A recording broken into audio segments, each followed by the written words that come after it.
We are dead. Hello, and welcome to another episode of True Crime Stories, where we explore the dark and twisted minds of some of the most notorious criminals in history.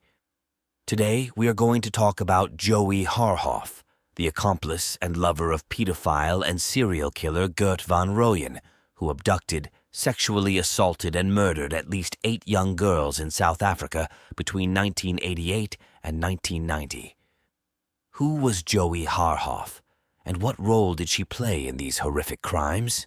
How did she meet Gert van Rooyen, and why did she help him lure innocent victims? And what happened to them when their last victim escaped and the police closed in on them? Stay tuned to find out. Joey Haarhoff was born Francina Johanna Hermina Haarhoff in 1943. She was a divorcee with 3 children who worked as a secretary and a nurse. She met Gert van Rooyen, a builder and a father of 6, in 1988, and they soon started a romantic relationship. Van Rooyen had a history of theft and sexual offenses and had served 3 years in prison for abducting and molesting 2 girls in 1979. He was also a member of a satanic cult and allegedly involved in a child smuggling network with some former National Party ministers. Joey Haarhoff became his willing accomplice and helped him kidnap young girls for his sexual gratification and possibly for ritual sacrifices. They targeted girls aged between 8 and 16, who were mostly blonde and blue-eyed.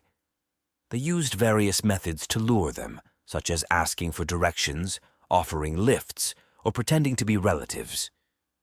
They then took them to Van Rooyen's house in Pretoria, where they kept them in a soundproof room and subjected them to unspeakable abuse. The first known victim was Joan Horn, a 13-year-old girl who disappeared on the 5th of June 1988 while walking to her friend's house. The next was Odette Boucher, an 11-year-old girl who vanished on the 24th of November 1988 while waiting for a bus. Then came Anne-Marie Wapenaar, a 12-year-old girl who went missing on the 9th of December 1988 while walking home from school. The fourth victim was Yolande Wessels, a 12-year-old girl who was abducted on the 15th of July 1989 while visiting her grandmother. The fifth victim was Fiona Harvey, a 12-year-old girl who disappeared on the 11th of January 1990 while cycling to a friend's house. There were also 3 other possible victims, whose cases were linked to Van Rooyen and Haarhoff, but not conclusively proven. They were Tracy Lee Scott Crossley, a 14-year-old girl who vanished on the 8th of April 1988 while hitchhiking; Rosa Peel, a 16-year-old girl who went missing on the 11th of August 1989 while walking to a shop; and Joan Boyson, an 8-year-old girl who was kidnapped on the 30th of August 1989 while playing outside her home. None of these girls were ever seen again, and their bodies have never been found. It is believed that Van Rooyen and Haarhoff either killed them and disposed of them in unknown locations or sold them to a child trafficking ring that operated in the Middle East. The reign of terror of Van Rooyen and Haarhoff came to an end on the 11th of January 1990 when they abducted their last victim, a 16-year-old girl named Joan Boyson. She was the only one who managed to escape from their clutches and alerted the police. She had been taken to Van Rooyen's house, where she saw the photos of the other missing girls on the wall and realized she was in grave danger. She pretended to cooperate with Van Rooyen and asked him to take her to the bathroom. There she managed to break a window and jump out, injuring herself in the process.